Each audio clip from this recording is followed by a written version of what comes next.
Good evening, everybody. I'm Maureen McGuigan, Deputy Director of Arts and Culture for Lackawanna County, bringing you Lackawanna County Arts and Culture Live, featuring local talented artists and cultural presenters. This started off as what was going to be, well, we didn't know, maybe a short-term project at the start of the pandemic as a way to kind of still support and showcase our artists while we were quarantining. But it was so popular, we've decided to keep it on a monthly format every third Wednesday of the month. You can also, of course, since it's recorded, go watch it on the ECTV YouTube channel, and all of our other presentations are on there as well, which is nice. So if you missed them, go check that out. One of the things that I mentioned on a couple shows was how nice it was to meet new artists and presenters through this process that we can work with in the future. But it was also very nice to bring on people that I've worked with for a long time and known even before I took the position with the county. So we have one of those shows tonight. All three of our guests are people I've known for a long time, and I'm going to ask them some questions about their own musical journeys and how things have changed. So we're starting off with Mariah Hawley and Roy Williams duo, and then we'll be followed by Miranda Piquel, who will be doing a painting demonstration, and then we're going to end with solo singer and songwriter, poet, and visual artist Brenda Fernandez. So thanks for watching, and let's start off with a chat with Mariah and Roy. Well, I'm just really delighted to have two of our great musicians in Lackawanna County, Mariah Hawley and Roy Williams. They participated in a lot of our events over the years, and now they're doing some work together. So we're going to take a little minute to talk to them, and then we're going to listen to their, I'm sure it'll be a wonderful set. So welcome, guys. Nice to see you. Thanks for having us. Yeah, well, I've enjoyed working with you so much. Roy, you and I go way back. I think right when I had started at the county, we got you involved. You were in various bands, which we'll talk about. And Mariah, I love how life is serendipitous sometimes. I actually met you at Bar Pazzo. Talking about this today, actually, for my employer. I'm a home health worker, so we were just chatting, and I was like, yeah, I'm doing an interview later, and actually met her at Bar Pazzo. She gave me her card, and it was very kind of, no, I think somebody had told me about you and how beautifully you sang and played. So then when I met you, I was like, oh, we have to get you involved. Oh, so now it's nice to have both of you here. So let's start. I've been asking a lot of the artists about their journey, how they became an artist and a musician. So I don't know who wants to go first, but I like hearing people's stories of how they got to where they are. Thanks. Roy gave me the floor. So yeah, the floor is yours. I actually started playing music as a kid. My sisters and I have two older sisters.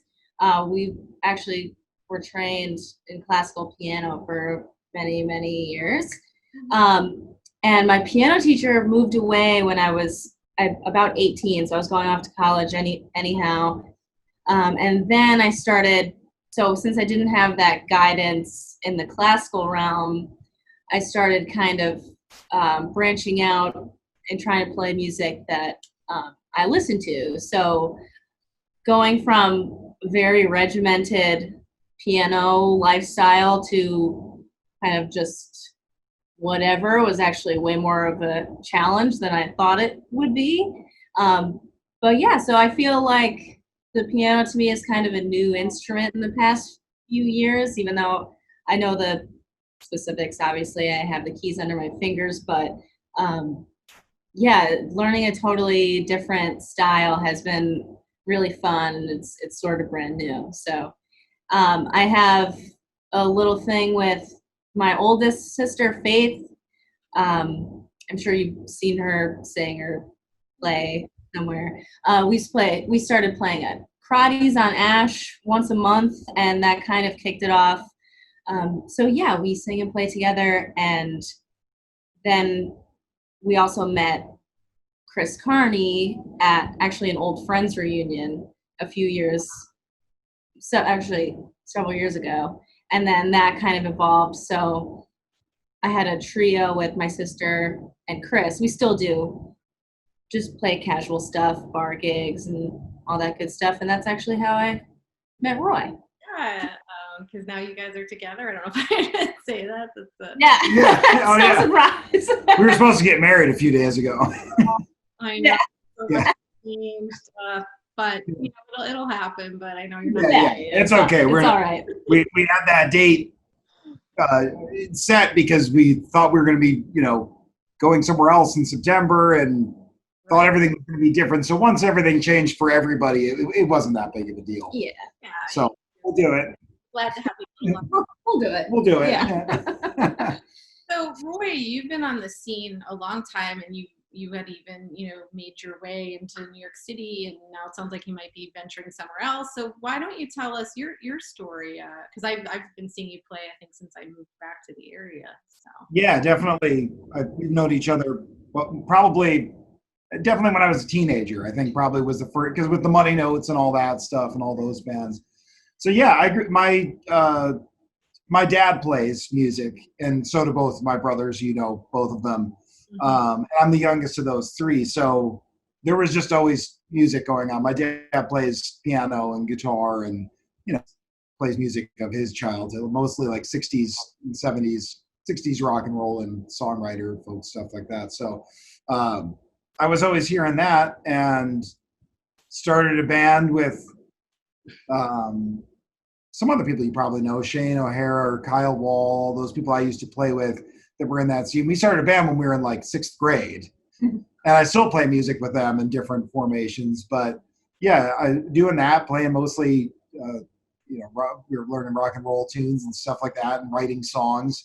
And then in high school, I started to get in, I guess, kind of through the lens of the Grateful Dead, that I got really into acoustic music and bluegrass, which then led me into swing music and learning all that stuff. And also, you remember Austin and Coleman, right? The fiddle players? Yeah. So they were really into swing music because they were like Texas swing fiddle players. For people who don't know them, who may be watching, really great Texas fiddle players from Texas who went to school at Marywood. And then they introduced me to that music, which is what led me to going to New York. Because once I got into that swing stuff, I got into playing gypsy music, gypsy swing, pioneered by Stefan Grappelli, the violinist, who they were into, and Django Reinhardt, the guitar player. And that was actually one of the things that I think you brought me and Stefan played a gig that you organized here. Right. That was definitely one of the highlights of my career. that was such a gorgeous night, and not being able to have that caliber and talent and beautiful music. So yes, we did sponsor that. Yeah. So it was playing with him that was what originally made me leave here and go to New York. I had met him just by chance, really. I knew he was playing somewhere, and I was visiting one of my friends, and we went around the corner. He was playing right there. I was like, oh, this guy's a great guitar player. Let's see if he's playing. He turned out to be playing in that neighborhood that night. So we went and saw him, and I told him I was from here, and he's like, oh, we're always passing by Scranton. It's like, which you do a lot if you're coming from the city and going up to anywhere upstate Buffalo, or if you're going to, you pass 80, 81 all the time. So he's like, oh, can you get us a gig in Scranton? Which probably wasn't long after that I talked to you, and then I started playing with him. But that's why I moved to New York, because he used to, nowadays he doesn't do this so much, but he used to play 5, 6, sometimes 7 nights a week, 3-hour gigs, really old school New York jazz musician style, just play every night of the week. And when I met him, he was in that phase. So I just went from 0 to 100 kind of playing that music, and then spent years there meeting all sorts of different musicians of all different styles. And now here. Yeah, the way you were both talking, we've talked to a lot of musicians about that. There's a lot of synergy. We're sort of talking about the early maybe 2000s to mid thousands, I guess 2000s, about all the great scene there. And I think I love when people connect and they influence each other's music and things evolve, and then they go, I don't want to say bigger and better things because we love Scranton, but they share that, they go out and they take that talent out there. And I'm wondering how now this kind of, you guys working together, has that, and you come from sort of different backgrounds, how has that changed or influenced maybe what you're playing now? If that question makes sense. Yeah, absolutely. I'm definitely better at the guitar now that I'm with Roy all the time. We hang out all day, all the time.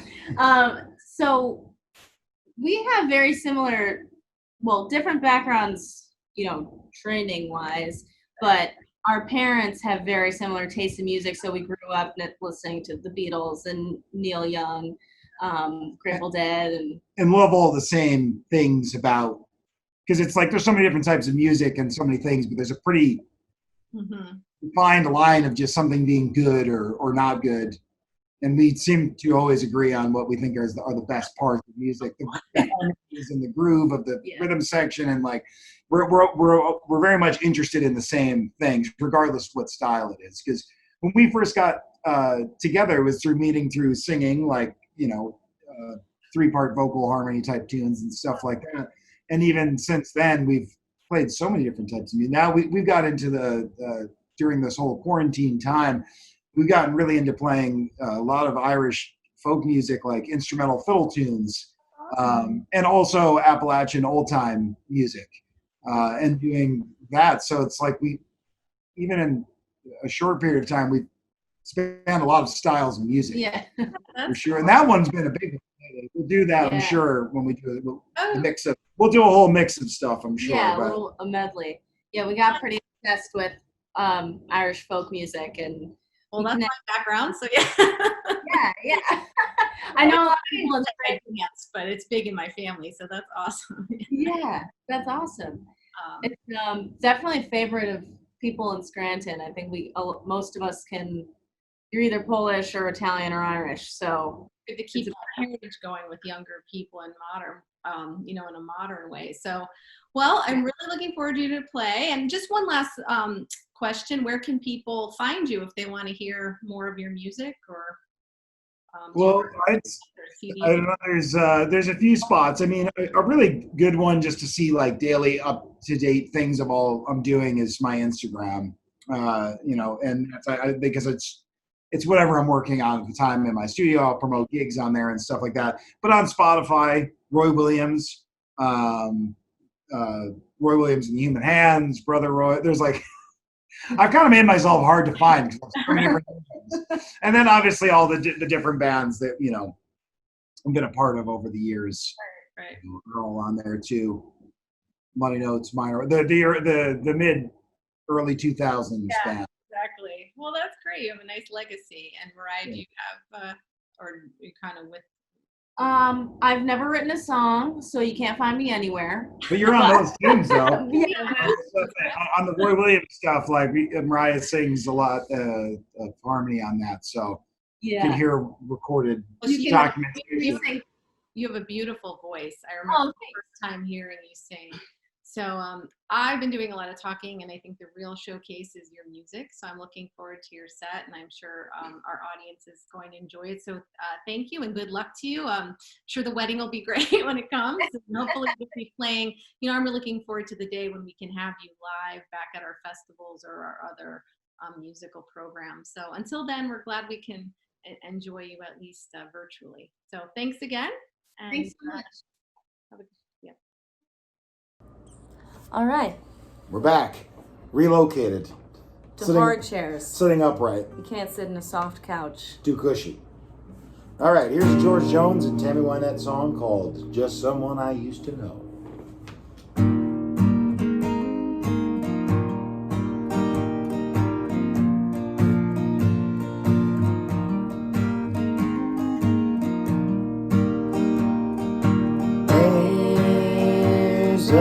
Picture that I carry, what we made some time ago, when they ask who's in the picture with me, I say just someone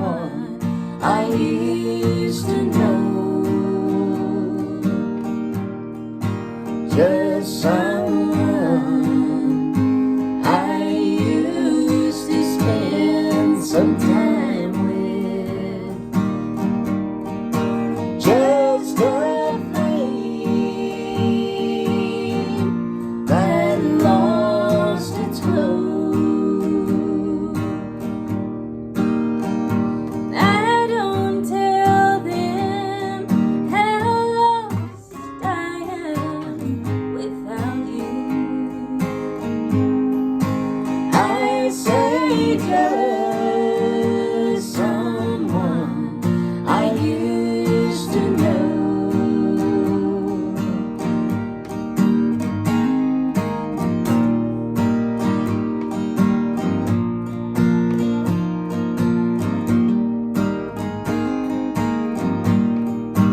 Just someone I used to run around with. Just a friend from long ago. I don't tell them how lost I am without you. I say just someone I used to know. I say just someone I used to know.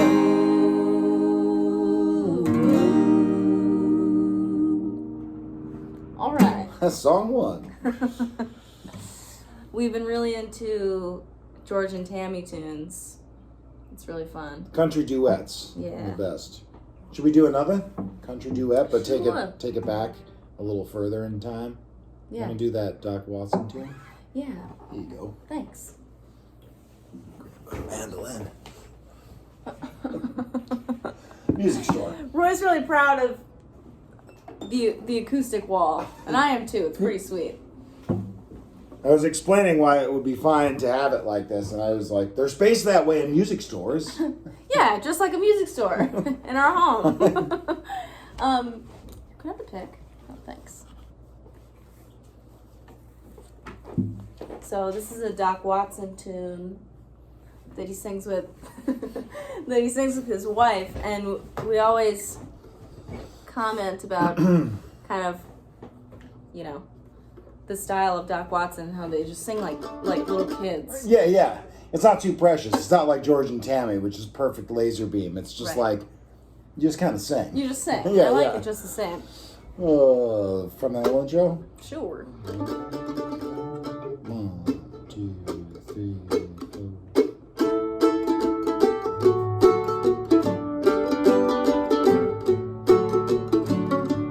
God's given us years of happiness here.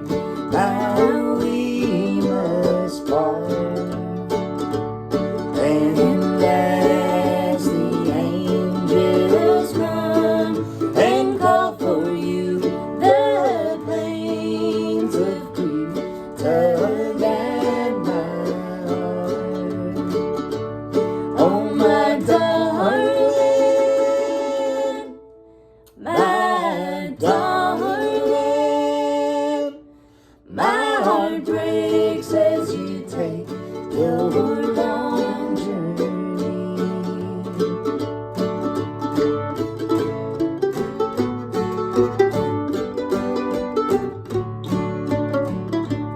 Oh, the days will be empty, the nights so long without you, my love. And as God calls for you, I'm left alone.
Nice. What do you think? Maybe while we're in this configuration, a Dylan tune? Sure. So we basically just play just devastating songs all the time. Yeah. Who likes happy songs? No, sad songs are more fun to sing. But we're happy people. Yeah, that's how it goes. That's called singing the blues. All right.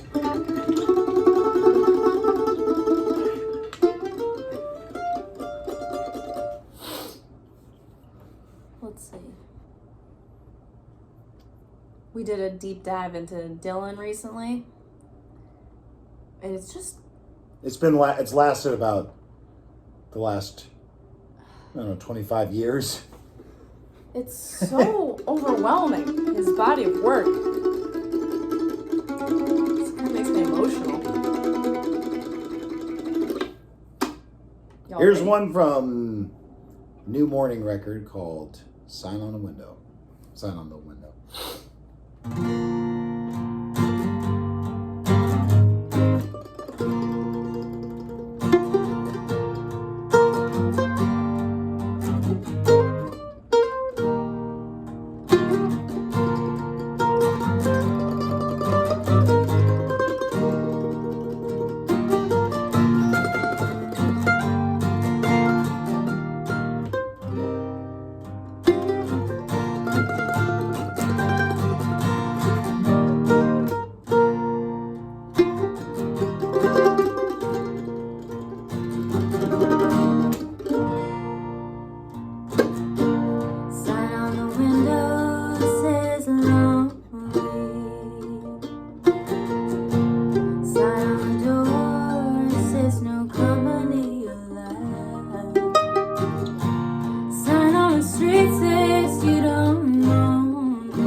That must be what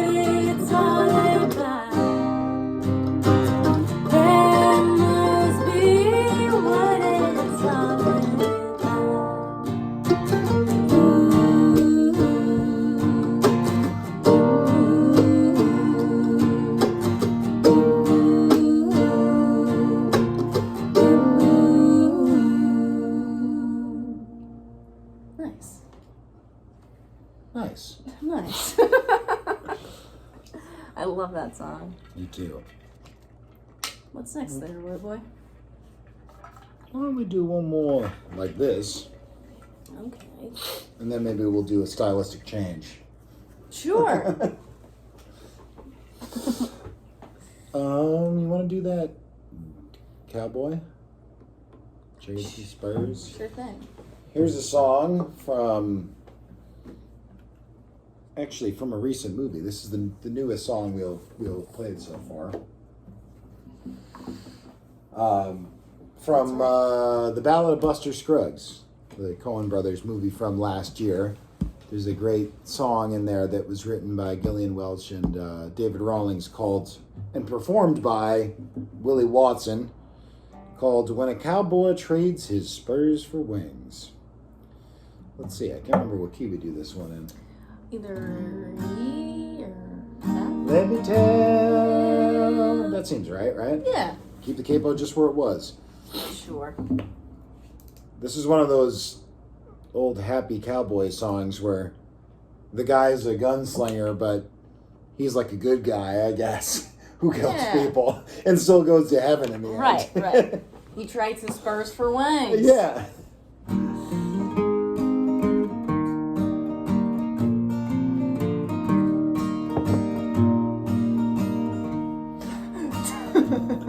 Let me tell you, buddy, there's a faster dawn coming over yonder when tomorrow comes.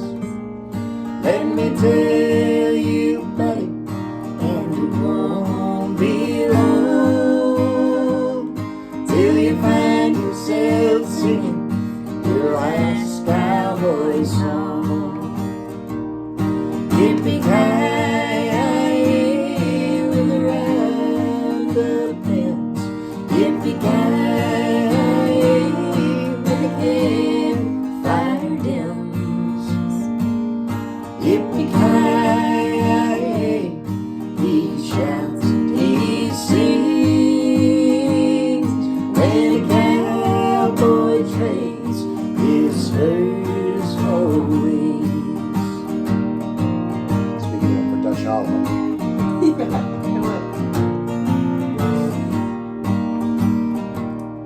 When they wrap my body in a Finland sheet, and they take my 6-gun, pull the spurs from my feet,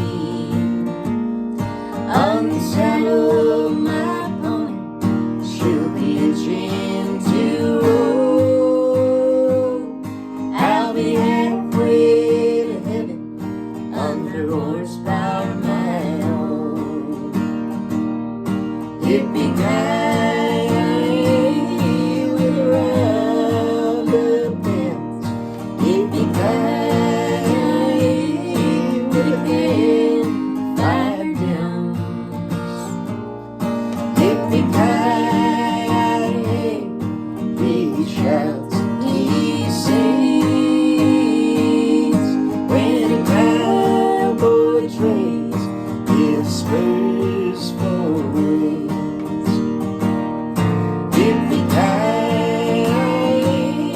I'm glory bound. No more jingle, jingle, I'll lay my guns down. Yippee-ki-yay, he shouts, he sings, when a cowboy trades his spurs for wings.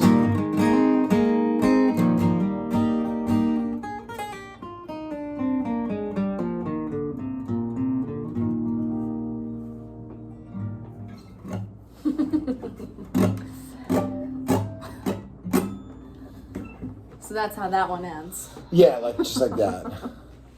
You want to go total curveball here? Take him to Ireland? Let's do it. So over this quarantine time, Roy and I got very obsessed with Irish folk music. We both already, were semi-familiar with some tunes that you hear at Fiddle like tunes. yeah. When you play, if you've been playing in the bluegrass or fiddle tune community like I have for some time, you hear these songs like Fisher's Hornpipe or St. Anne's Reel. Right. All these tunes like that. So there's some crossover. Obviously, all the American music all comes is very derivative from the Irish stuff. But I don't know. During this quarantine, it became a kind of daily routine for me to learn a new fiddle tune a day. Right. And or as many as I could. Maybe not every day, but. And I learned how to play this sweet drum called the bowrun. It's a traditional Irish drum. Which we got during quarantine. Yeah, that we ordered And from. this banjo. And, And a bouzouki. And another bowrun for my mom. yeah. We have a little problem with. I shouldn't say we. I should say my partner here has a little bit of a, trigger finger when it comes to buying instruments. Hey, but I use all of them. That's true. None of them collect dust, so I can't complain.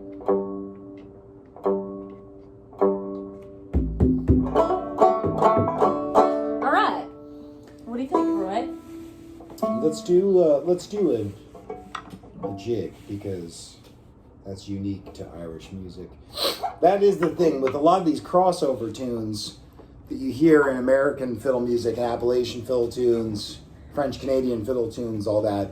Most of them are in 4/4 time, and one of the unique parts of Irish music is it's not just the feel of 6/8, but it's the way that they play it, the jig. So let's do one or two of those. Deep tone. Deep tone.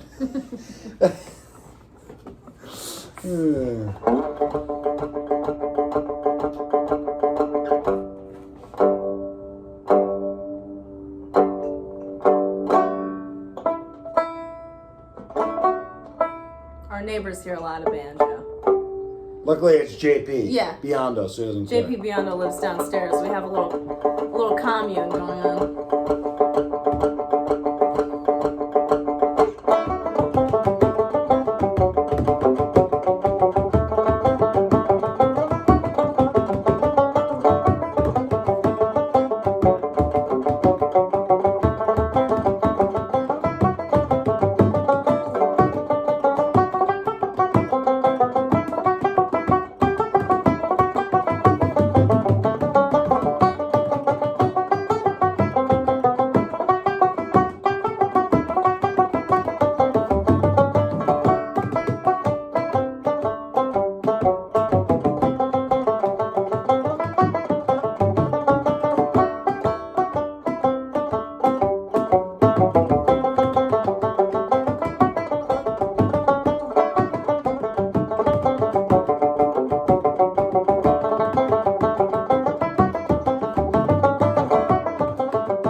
that was that's funny. That's two tunes. That's Banish Misfortune and The Jig of Slurs, both of which are from the early 1800s, something like that. We don't really know, but those are kind of some of the older feels of the Irish music. There's the jigs, and then there's reels, which are the ones that are in 4/4, and then there's a really interesting type called slip jigs, which are in 9/8, which is a really weird thing to wrap your head around at first, and then it starts to feel natural. And then there's hornpipes, and those are very silly. They are very silly. Here's a hornpipe, just so you can hear the comedy.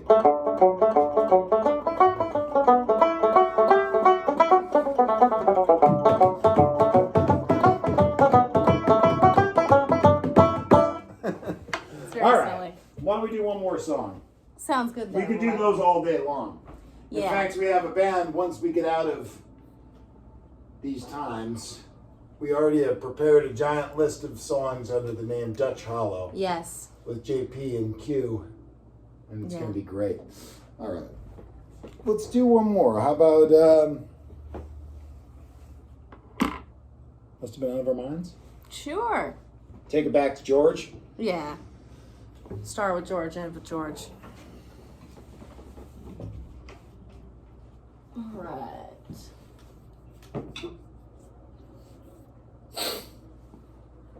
Well, big thanks to Maureen for thanks, Maureen. putting this together and asking us to be on. It's been a lot of fun. Can't wait to do it in real life. Wall looks great back there. The wall does look really good. I didn't get to show them my bouzouki. Do you want to play the bazooka? It's all right.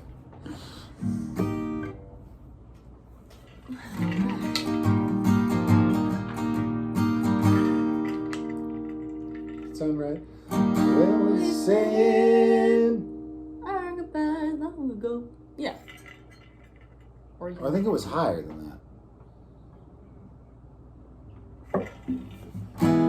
Well, we said. I think that's probably it. All right. Sure. All right, so this is, we're going to take it back to George Jones for our last song here. Although this is the lesser known duet. There was the famous George and Tammy, because they were married for some time. But there's a whole series of tunes from earlier on where it's George Jones and Melba Montgomery. And they're great too. And this is a song of theirs.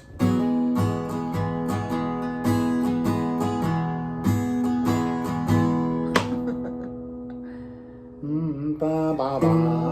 Ba, ba, ba, ba, ba. Well, we said our goodbyes long ago, never thinking we'd miss each other so.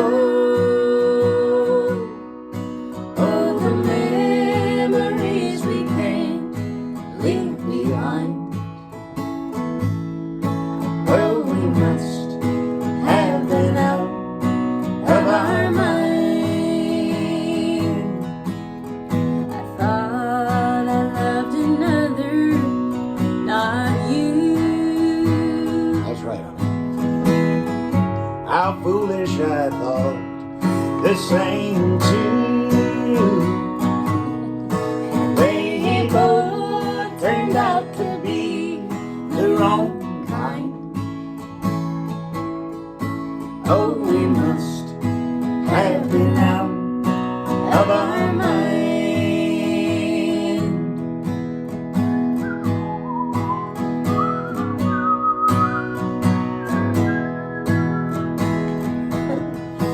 Let's forgive and forget the past we've known,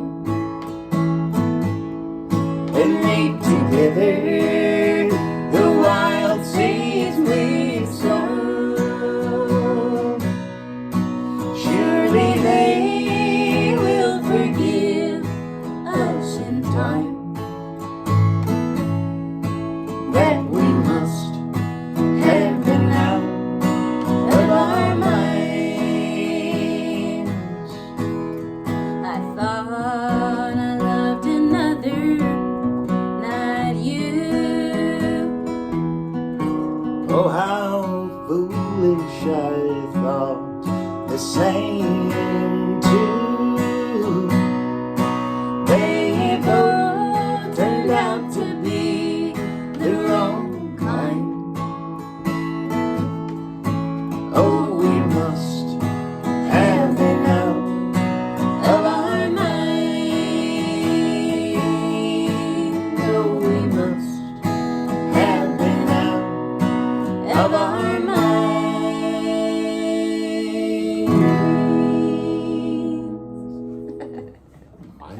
lines. Okay. Oh, thanks, everyone. That was really fun. Thanks, everyone. Thanks, everyone. Yeah. We're still getting used to these virtual performances. Yeah, It's a little bit strange. I know. It's I great. feel like I'm acting. Yeah. Thank you, everyone. Thanks. Thank you. Good night. Well, I'm going to say we have a very special guest now, just because I've known Miranda a long time, Miranda Pical. And, I've been friends with your mom, who's on our Arts, Culture, and Education Council, but I have to give Alicia Gregg a shout out. When I moved back in 2002, she was one of the first people I met, and I met you. I think you were 6 at the time. I said, I don't want to embarrass you too much, but oh my gosh. and I think Alicia's there too, so that's kind of cool if she wants to wave. But this is really about you today. So I just brought that up because a lot of the artists we've been talking to, I always ask them about their artist as a journey. How did you become an artist? What were the influences in your life? What inspires you? So just knowing you and that art has been a big part of your life since you were little in the Scranton and Lackawanna County scene, I just kind of wanted to start. But then you've also had amazing adventures and really evolved and seen new landscapes. So why don't we start out with that? Why don't you tell us a little bit about how you became a visual artist?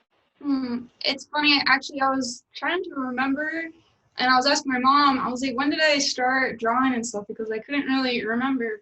And I guess it's because, like, I've always been doing it. She actually said that she would buy us art supplies instead of, like, Easter baskets and stuff. So, and then, I think I always just had fun doing it, and I was always around people who were doing it, so it was always, like, accepted and supported.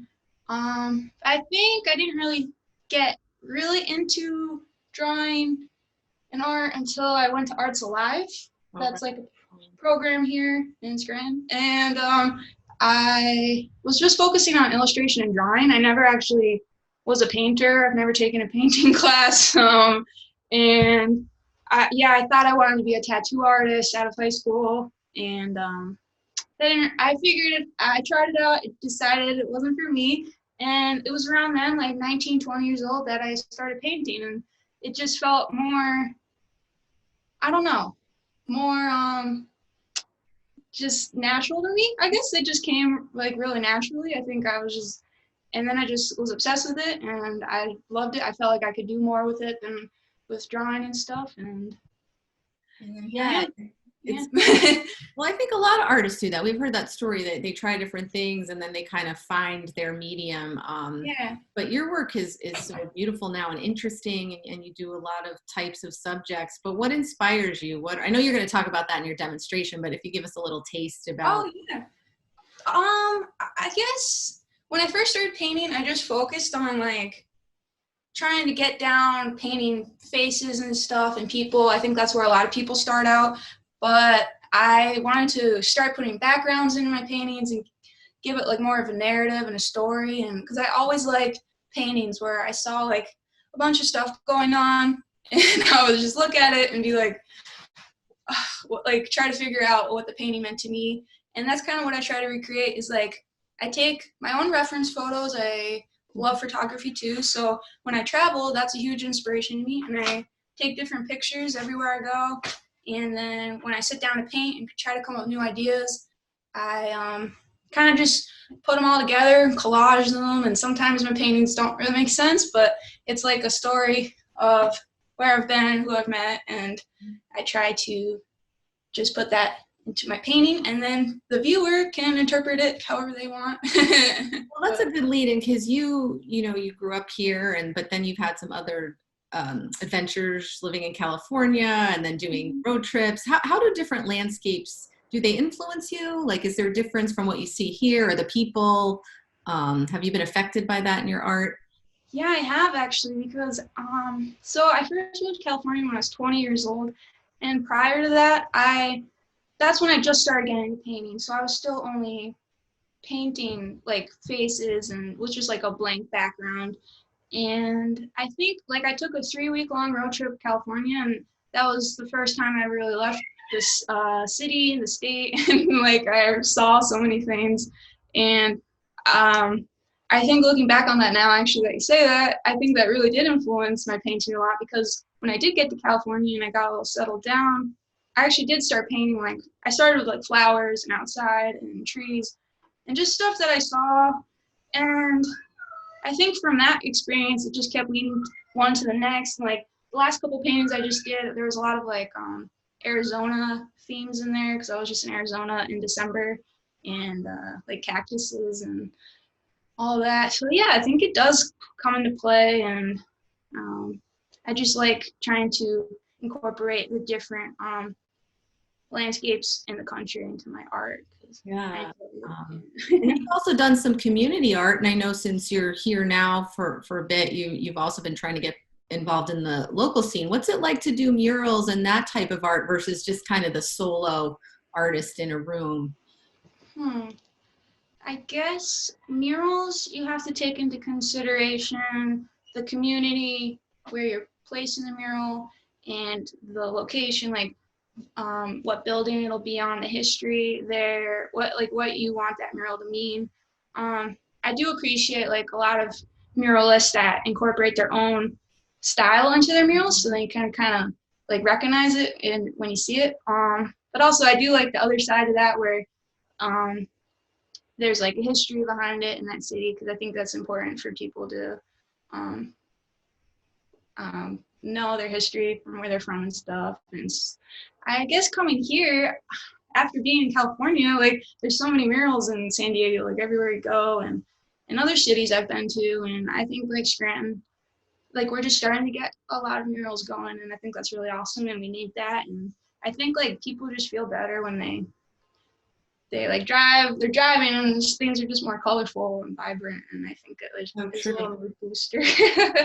Especially now with the pandemic, but that was really well said. And so I'm going to turn over to you because that's what we're really here to see, but I just want to make a little plug. I like that you mentioned Arts Alive, and I know you were also in our Real Girls film camp back in 2008. Yeah. I'm bringing that up is the importance of having arts experiences and the opportunity as a young person to do art. And then I love that you have decided to make this a career, and you're going to be, you know, it won't be the same because we've got to go on online, but you're going to be attending UCLA, correct? And studying. Yep. Yeah. You're going to be studying art. Yeah. And, you just had a nice line when we were chatting before. You're like, oh, well, art is art. Did you say art is art? Like it's not. Yeah. So I think that's a great attitude. And I think that's what our artists do. They adapt, they make our life more colorful despite, you know, that sometimes there's terrible things happening in the world. So thank you, Miranda. This was really special to me because I've known you a long time, and it's excited to see you grow as a person and an artist. And I'm glad that you care so much about community and you're interested in doing things here and other places in the country. So I really look forward to your presentation. I'm going to let you go, and then I'll just jump back in quickly to say thank you. Okay. Thank you. All right. So take in mind, I've never actually taken a painting class before, so I'm completely self-taught as a painter. So the way that I do it is not very traditional, although I do appreciate traditional oil painting. The medium that I use usually is oil painting.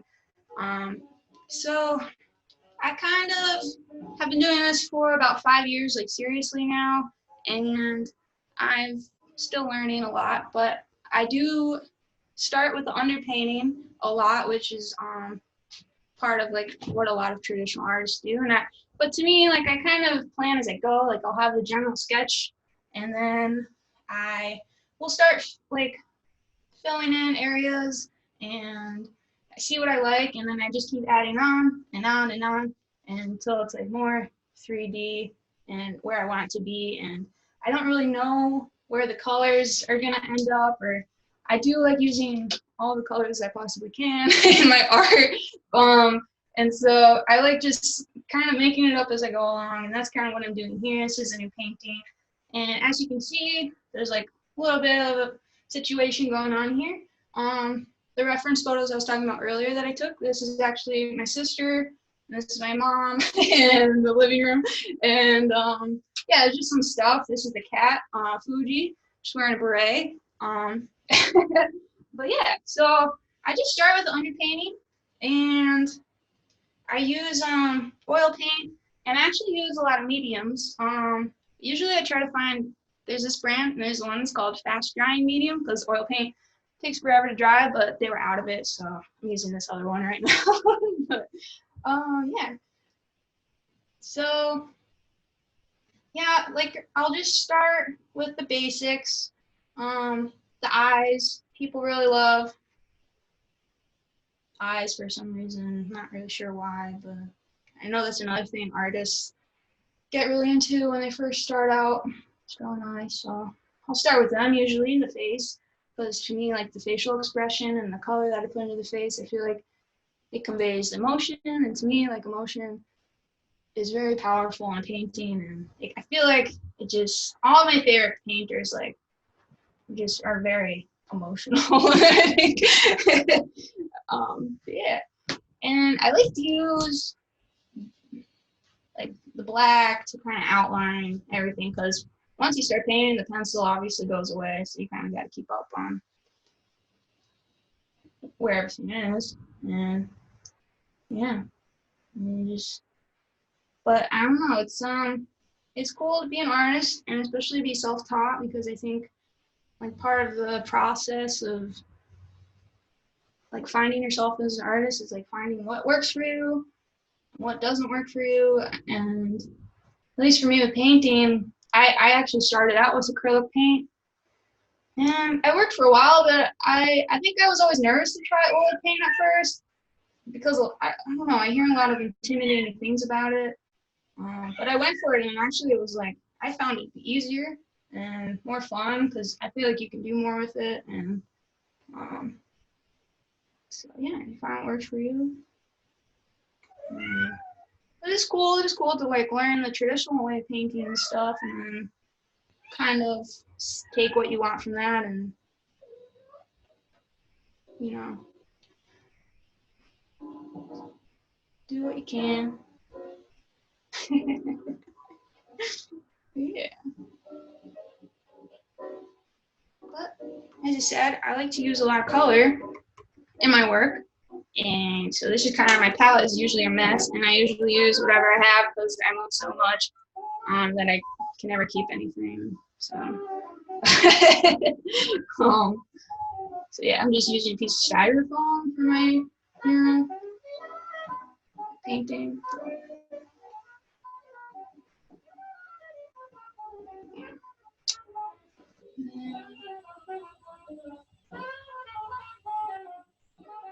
So I just kind of like put all the colors down at once, and then like kind of just see what I'm feeling when I'm painting, I guess.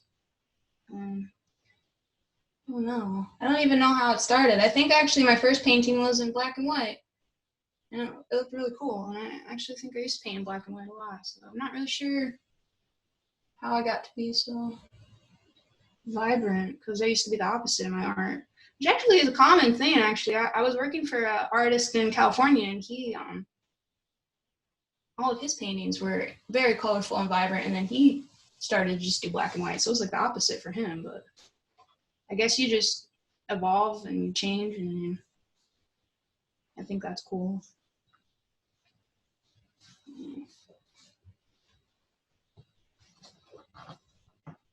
Yeah, I'll just paint this a little bit, and then I'll show you some of the paintings that are already done, so you can kind of see like this is the process, and then like where I end up. And it's not an exact science. I'm actually kind of messier than a lot of artists.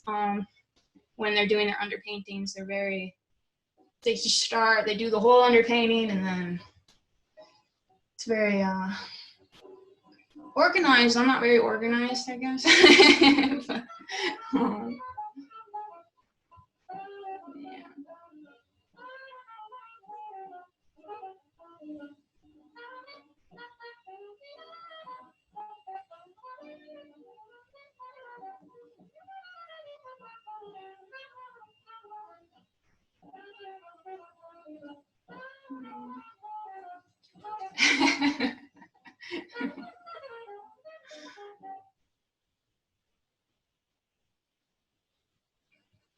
um,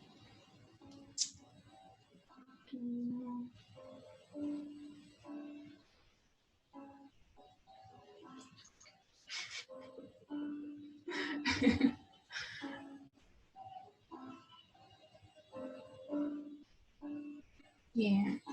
So it's okay to go outside of the lines, I think, because later on when you get closer to being done, you can go in and you can like add more detail, I think, and you can make it a little bit cleaner and sharper and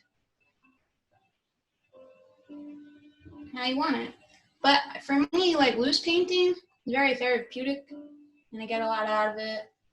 And I also enjoy the detail and like the realistic kinds of art out there, and I think that's a good place to start. But I also think it's very cool to create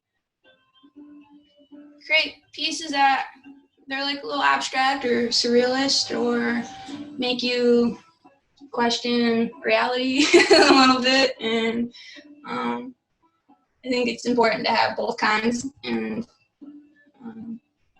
sometimes combining the two is really cool. I guess it's also important to study other artists and learn from them and see what other people are doing and how they start, and that's where I get inspiration from.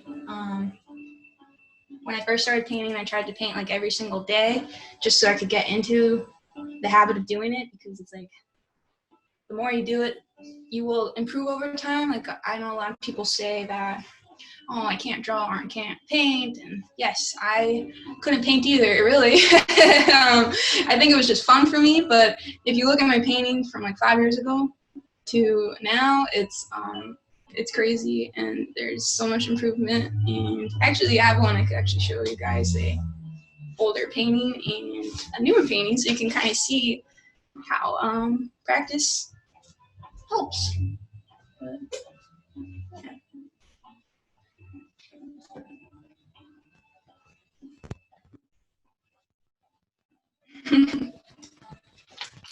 Okay, this is a really old painting I did.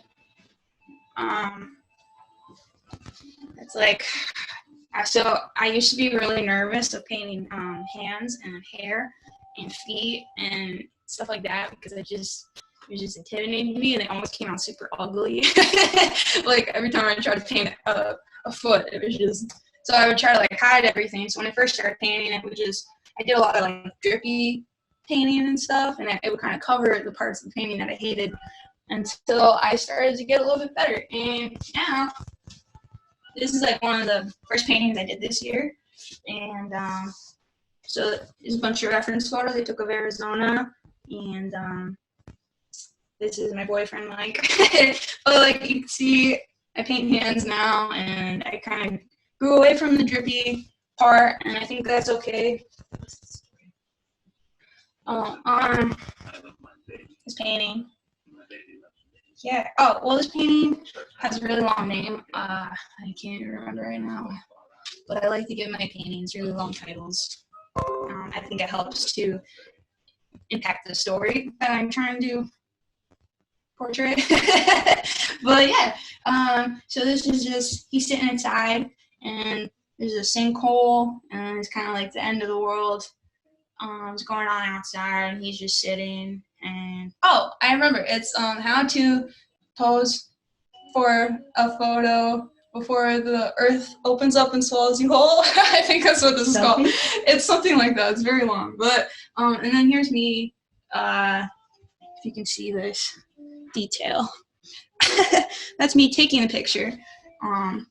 So that's my new favorite thing right now, is how people like pose in photos, kind of, and sometimes it looks very staged. And actually, I had an art show a while ago, and somebody told me that my paintings looked like a theater set. And I thought that was really funny, because like I grew up around that with my mom, and like going to see plays and stuff. And I think like I'm hopping onto that a little bit, and I'm trying to embrace that part of my art, because I actually thought that was really interesting. No one ever told me that before, and I just thought that was really cool, and try to capture like people doing different poses and doing different things. And that's why reference photos helps, because that people are doing different things in my paintings all the time, that it helps if I have like an actual picture of what I envision in my mind, I guess. But yeah. So I'm still learning a lot though.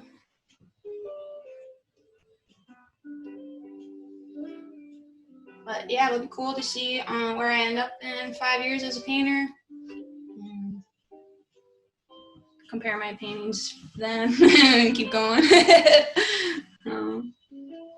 Yeah.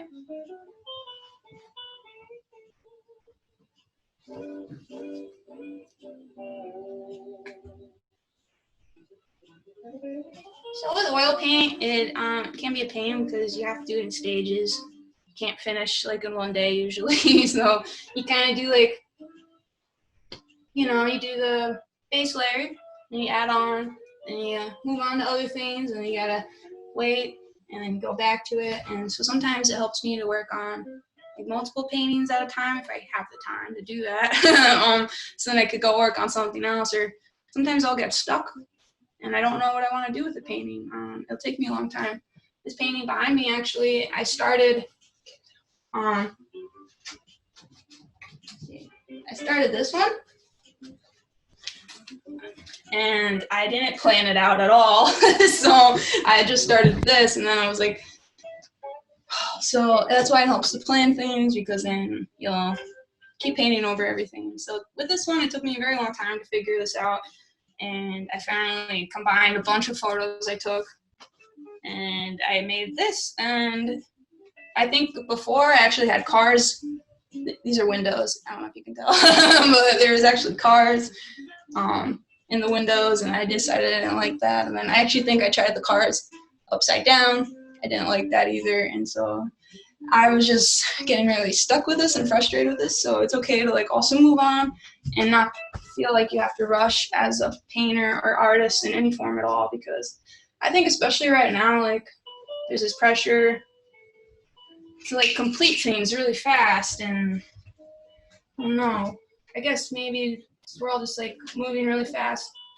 Well, maybe not right now as much, but even on social media, it's just, I think there's a pressure to make it seem like you're doing a lot, when it's okay to like work on one painting for 6 months, I think. And because I think it's just the process of painting itself that is very beneficial for your mental health.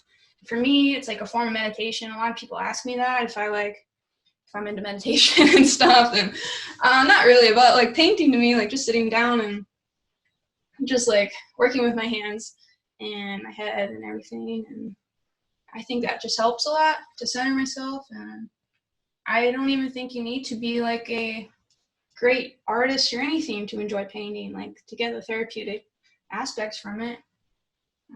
But that's okay. I think it's just fun to do. But it's harder now. I kind of feel like Bob Ross right now. I'm trying not to be cheesy. But, Well, that's okay. I mean, it's been really fun watching you paint. You know what I think I love about this series, and what I've heard other viewers have said, we could go to a gallery and see your beautiful work, but there's something really nice about hearing the process and the story of the artist. That's why I always encourage people, buy a local piece of art, because you're also buying, it's so personal. You're buying something somebody made, and you can get to know that artist. And, you mentioned some of your influences. Do you have any painters that you've that have really touched you?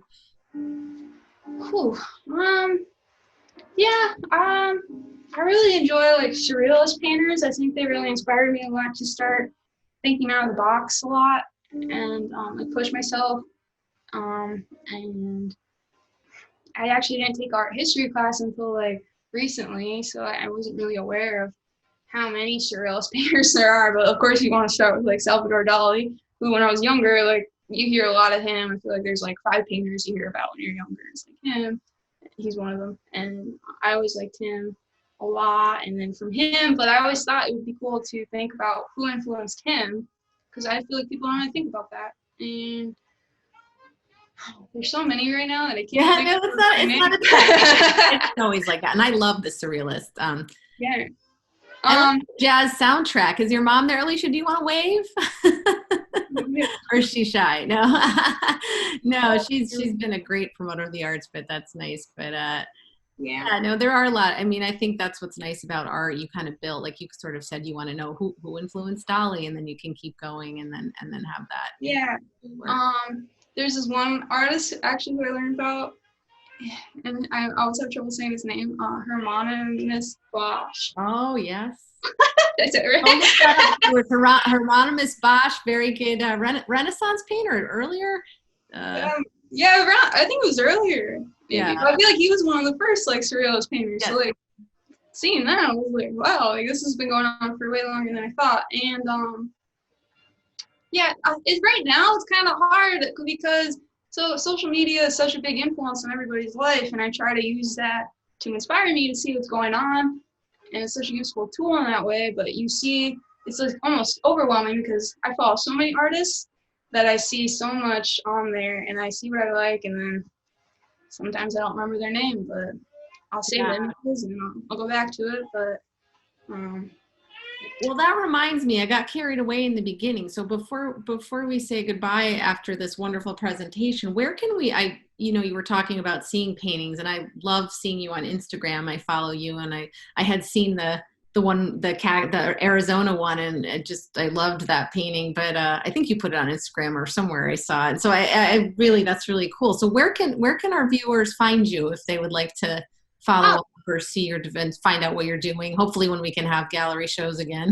Yeah, actually Instagram, I'm on there, Miranda Patel. I try to keep everything the same name. So I also have a website. If you don't have Instagram, it's just mirandapatel.com. And I have like a little bit of a portfolio on there. I also have an art Facebook page. I try to keep up on that, but it's hard to keep up on everything. So, there's so much today. Yeah. But actually I'm having an art show at the Wonderstone Gallery in Dunmore. Yes.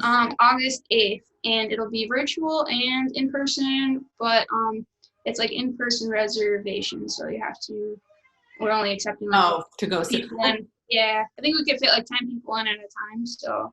But that's great. People can see it online. Thanks for bringing that up. I know we talked about that. So we'll make sure to promote that on our county pages as well. But, that's nice if our viewers want to sign up to go in person, or again, you can experience it online. So thank you so much, Miranda. This was great. So look forward to seeing how your career develops. And I encourage people to go follow your work, and 5 years from now too, to see you were saying that. And thanks for the little bit of the art history lesson. I'm not an artist, but I've always loved art history. So that was me too. I should probably brush up on it. I think I know more people's names than just I'm not good with names, so. That was a hard one though, the Hieronymus Bosch. So we will inspire our viewers to go and look those up. So good luck to you, and thanks again for being on the show. Thank you. Hi, Brenda. I'm so happy to see your smiling face. I think you're someone that always naturally calms me down, and you have such a beautiful spirit. And I'm so excited to have you on the show because I think, as I told you in the email when we were first friends, really need your music. So, I was thinking about, when I first moved back to Scranton, which, gosh, I don't even want to say how long that was, almost 20 years ago. And I think it was, maybe a year, around that time though, I met you, or at least when our fellow art supporter and Rob Lettieri, who some people might know, a photographer, very supportive of the arts, he started doing these concerts and poetry readings in his studio. So that was one of the things that got me excited about Scranton. But I'm babbling, but you were one of the artists who I thought was fantastic and intrigued me, and you did different types of music, and you were an original songwriter. And now it's been really awesome to see how your music and your concerts have evolved. So that was kind of a big intro, but would you talk a little bit about what you think is your evolution as a musician? How you've changed, or what has you inspired now? Wow. Sorry, I get all excited, and like I said, it's great to see. It's a long intro. Sorry. Wonderful. When I was first starting out, I was a poet, and I loved word. I loved sound. I loved. We had a little poetry reading once a week at Cafe del Sol when it was around, Yeah. and that kind of got my pulled my interest in that realm, because I was coming from a visual artist point of view. So I still wanted to remain creative, but I was looking for new outlets to express myself. And, you know, when you're 17, 18, 19, you have a lot to say. You're very opinionated, and you're, you know, like torn up about everything, you know, so, angsty, you know, so that started with, you know, I had this little keyboard, and I started to teach myself how to write songs. And so for many years, my songs were very vague. I would call them art pop, where they didn't make sense, but they did for me. But I wanted to remain like elusive and mysterious, and, you know, I don't know, you know, I was young. So, so then as time evolved, I had to learn music theory, and I had to, you know, I had to musically figure out, go into, like, I had to become more educated, because then I started to play with other musicians, and I needed to communicate with them, you know, key signatures and notes and harmonies and so forth. So then my music over the years lyrically came out of the vague and went more into the personal. Oh. And then from the personal, maybe it was songs about, you know, issues in relationships, or how I was working through something at the time with maybe a parental figure or a friend, or I started to use the music as a way to face certain issues in my life. Mm-hmm. And then as the years progressed, I was, you know, really into meditation and walking a spiritual path and learning and discovering things. And, you know, I jumped right into all different sorts of philosophies and religions. And then I started writing music that was actually reflective of the state of mind I was in, which was more peaceful and appreciative and poetic, in a sense of the soul, you know, not so much physical, the gravity of life here, but I went way up into the ethers because of my practices. Oh. So now as a musician, I'm trying to come back down, take all of everything I've learned, everything, and then deliver it to the audience or to the listener as a more balanced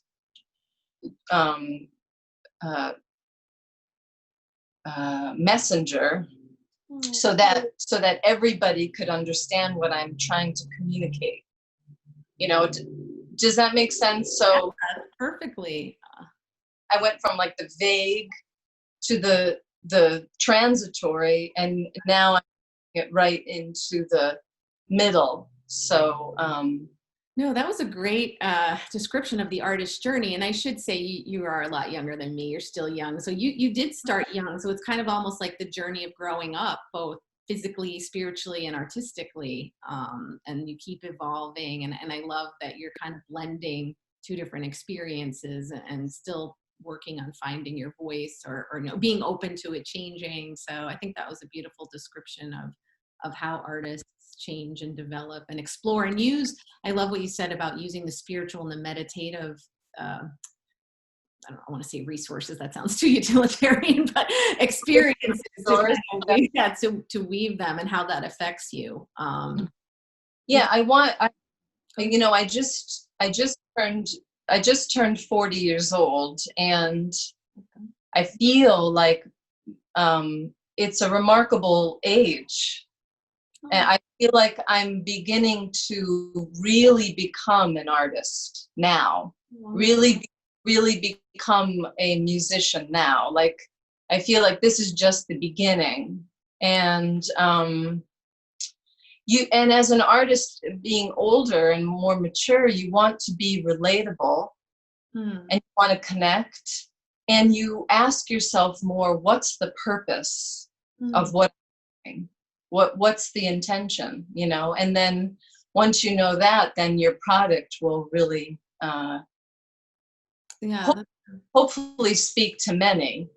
Hopefully it will touch many people, you know, if it's genuine and true, you know, from the heart. From the heart, right? And your music does. In fact, I want to mention you've participated in a number of our programs, but the one that I think really you connected, or you know, people appreciated, was when you did our Art Heals palliative care, which was kind of a non-traditional space in a hospital. And then you went on to kind of change your ideas. Unfortunately, we're in COVID now, so it's a little more difficult, but those sort of more intimate spaces and concerts in houses or smaller spaces. And what was that like? That was a conscious change for you to kind of shift how you perform? You mean from the hospital, or the? I just mentioned that because that was a very non-traditional space that you participated in, and then I know you've done other non-traditional spaces, which I find interesting. Yeah. Yeah. That was inspired by, you know, it just was a happening. You know, a couple of people, whether they were musicians themselves or friends, you know, these suggestions of, you know, what works for you, like what kind of audience works for you now. When I was younger, it was okay for me to play in bars, cafes, loud, you know, maybe it was festivals or whatever, like loud places with a lot, you know, right. And when you're younger, you just want to be noticed. You want someone to, you know, be so into what you're doing. And then as you get older, you find that intimacy is more,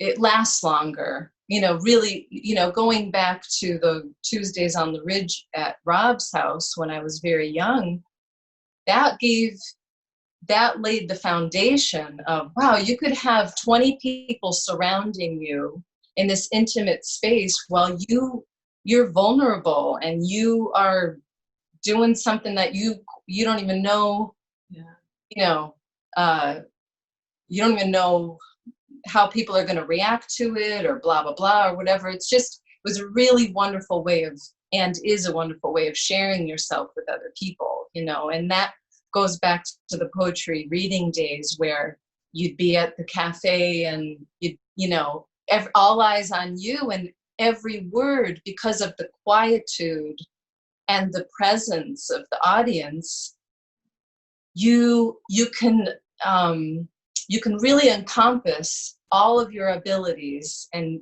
give them. When you're playing in a bar and your background music and no one's really paying attention, you know, it's a whole different experience, you know. So it's like having a conversation with someone who's really listening. Yeah, which is rare. It's very rare, you know.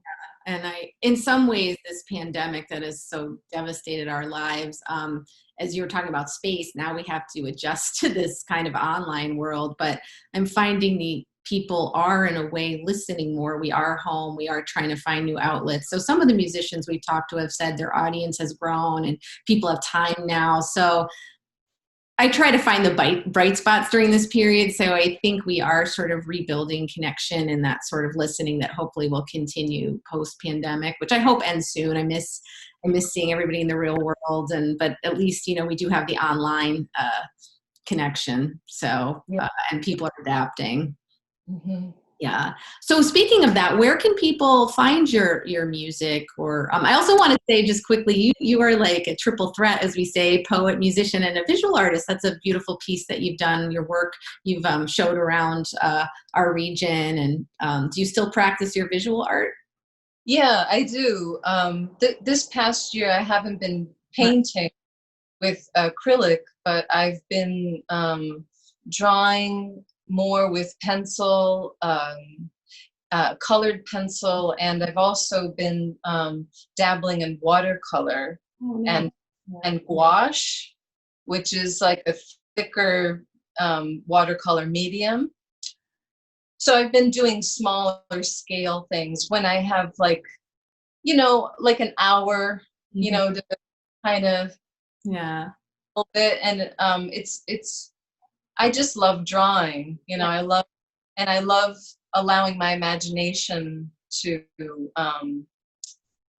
some very interesting things arise when you just let your hand go. Sort of creative process. So if people want to see your music, hear your music online, or buy a CD, or see your visual art, where can we find you? What's the easiest way to connect? Do you have things online, or do you? Yeah, I have a website.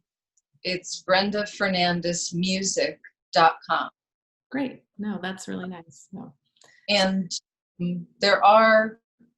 I'm on Spotify and Pandora and YouTube and all of those. In the world, it's platforms. Yeah. Well, that's good to know, because I'm sure people are going to love this concert, and hopefully will follow up and enjoy some more of your music. So I really want to thank you for taking the time to chat with us, and this is a good lead-in to what I'm sure is going to be a great concert. So thank you for all you do, and I'm looking forward to today. Okay, bye. Okay, the first song I'm going to sing is titled Love's Fire.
planting the seed. Let us be at ease. Let my mind be free. I'm going to give my love to everything I see. Oh,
Love's Fire, and you probably heard me singing something, Aham Prema. That is a Sanskrit mantra, and that means I am divine love, Aham Prema. And that's something of a good reminder to, just remind ourselves of our truth. So anyhow, this next song's called Gayatri Mantra. These are a couple of my older songs, and then I'll sing some newer ones.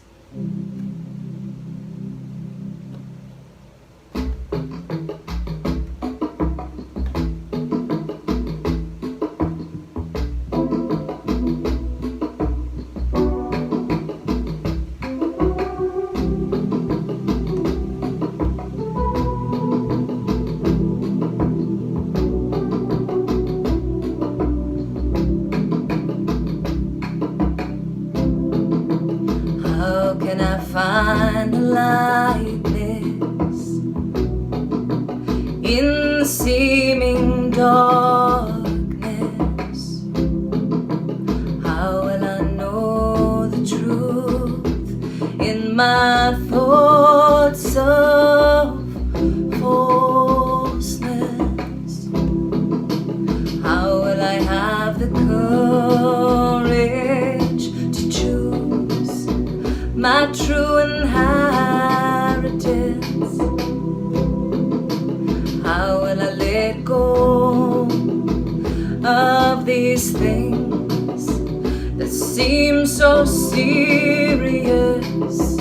Om Bhurgo Swa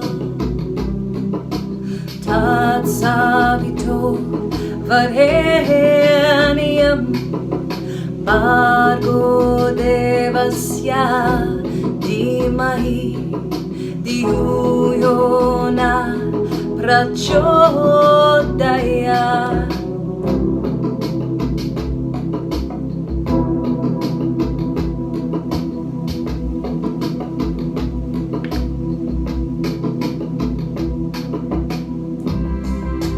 Let yourself be lifted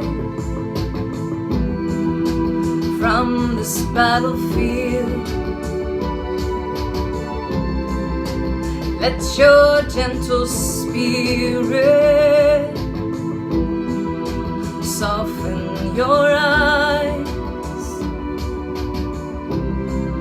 Surrender to the truth.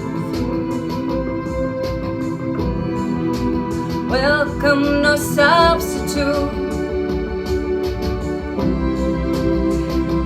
Let the stillness inside you be your guide.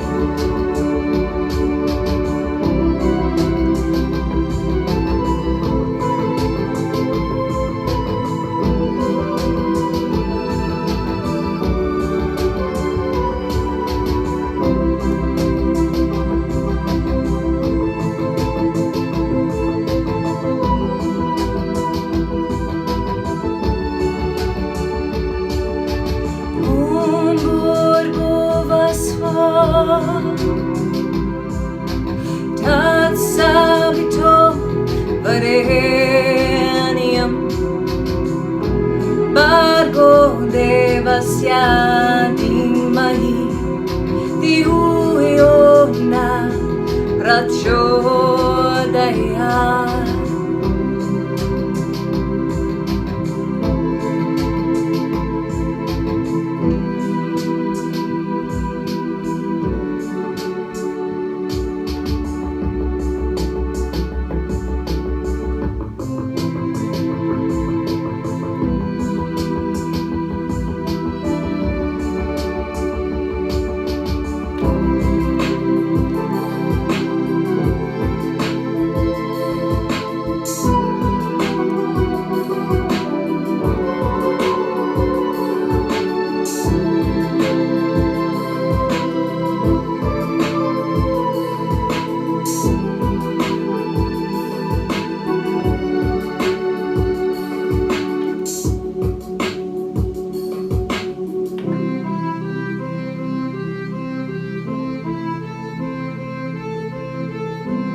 Vareniam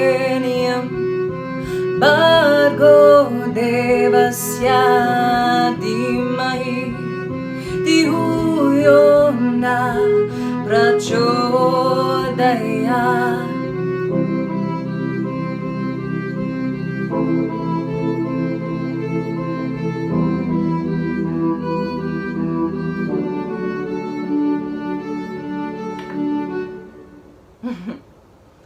All right, that was fun. Let's see what's next here. I have a tune called Truevision.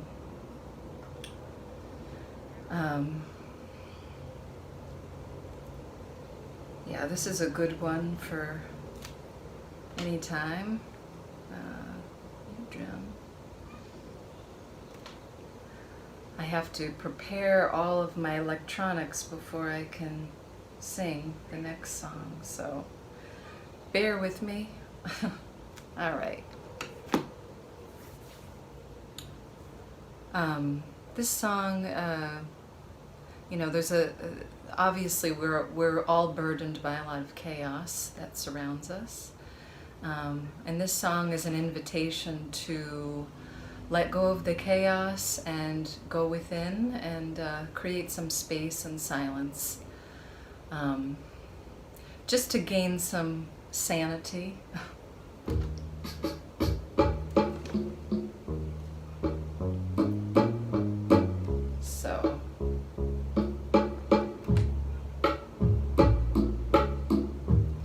So this is Truevision.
Okay, so this next song is an older song that I kind of revamped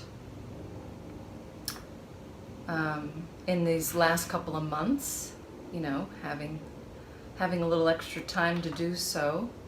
This one's titled Finding Home, and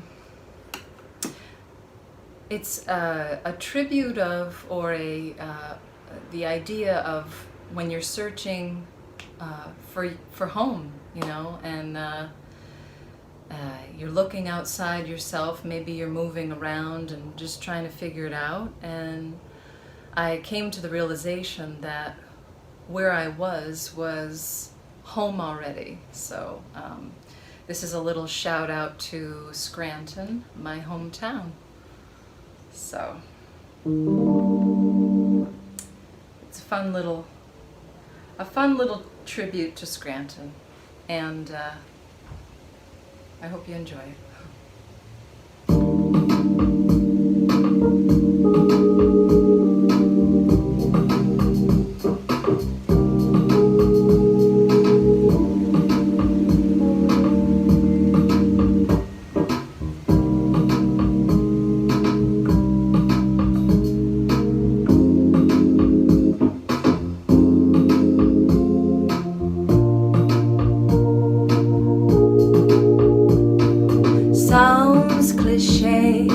I wanted fame and fortune,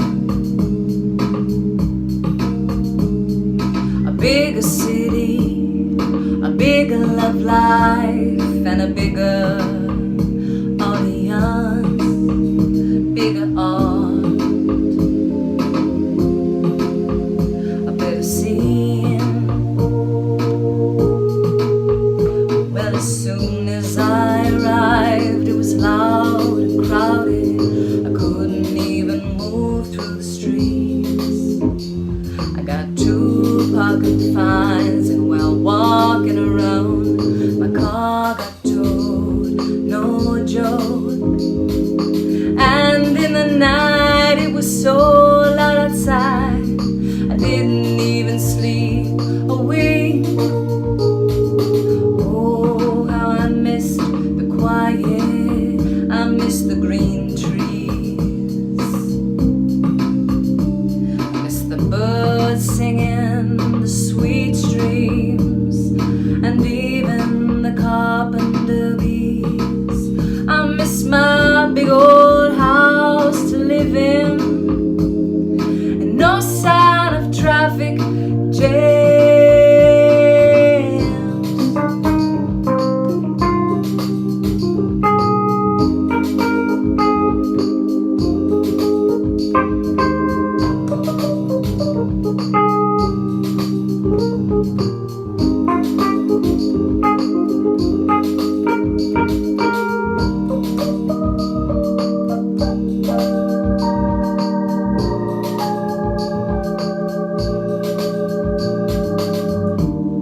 There are pros and cons to every city and every town. It's easy to land where you know you feel home again. Who would have known it was here all along in little old Scranton?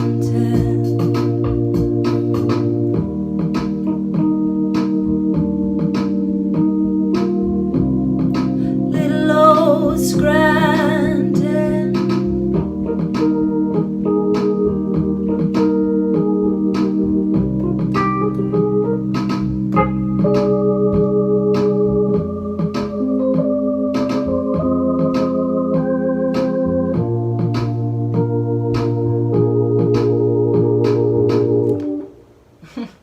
All right.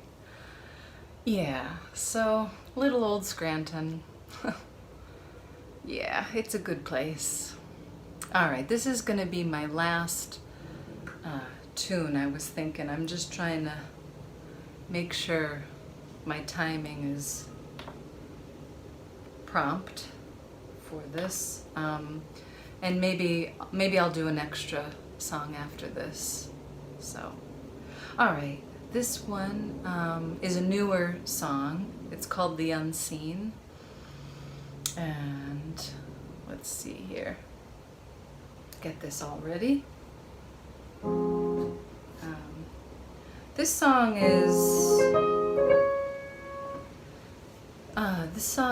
a working through of losing my father and my sister a couple years ago, and just dealing with the emotions and the all of that comes with grief and death and missing and family stuff. And this song helped me to kind of release all of that emotion. And I also feel like my sister Diane's spirit helped me to write this song, because it came right out of the blue. It just came right through in such a beautiful, soft way. So, and I think all of you will be touched by this, just because of being human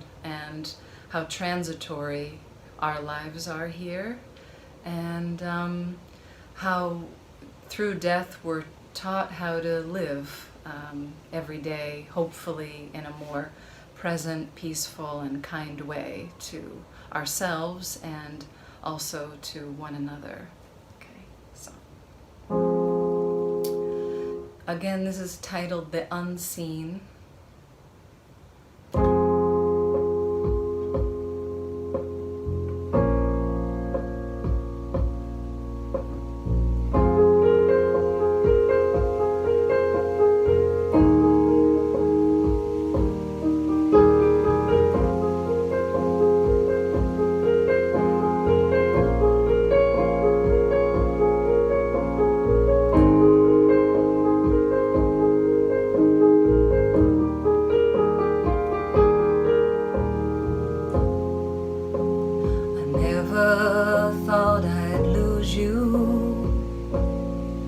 So soon and so early,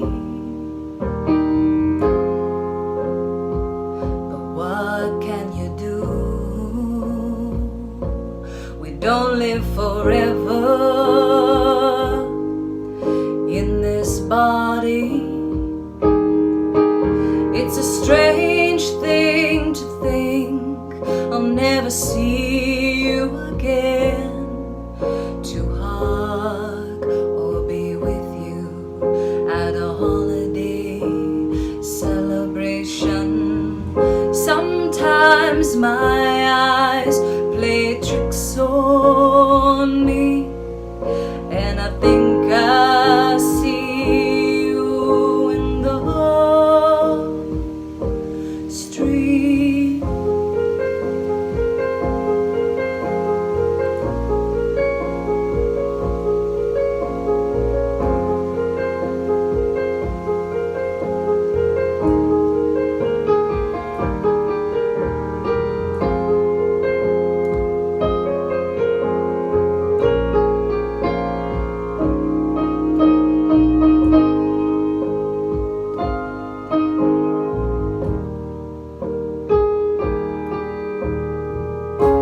So many memories play around in my head. They're all that seems to be left. There's a part of me that grieved you and felt the need to mend.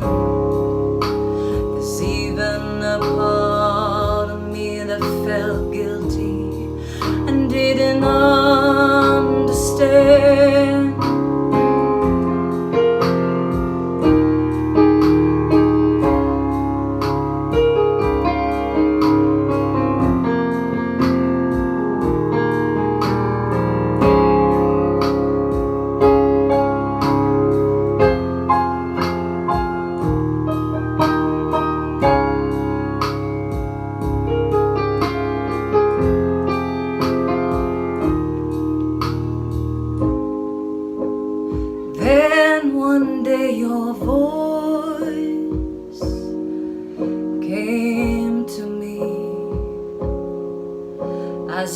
side quietly.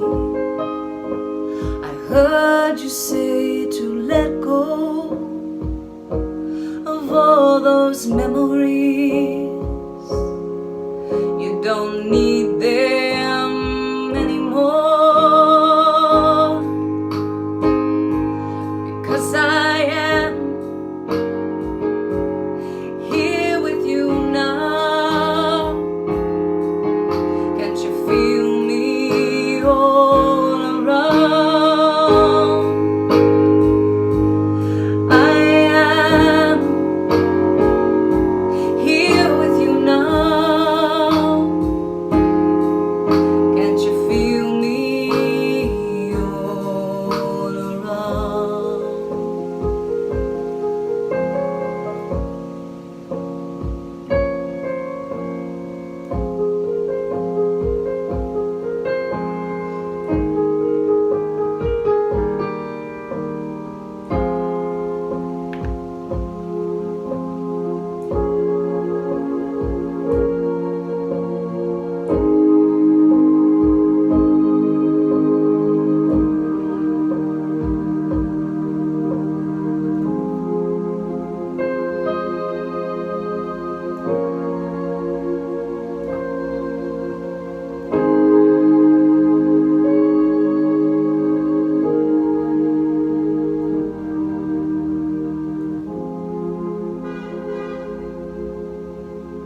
And there's my ride. Well, thanks for listening, and hopefully we'll be with each other in a physical environment where we can be not burdened by the times. Alrighty, thanks again.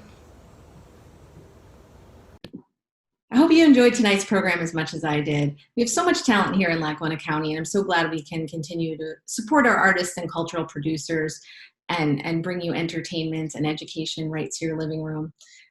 We are going to continue doing this monthly, as I said, at least till the end of the year, so please look for us third Wednesday of each month. The next one will be September 16th. Thank you to Electric City Television, as always, for helping us produce this.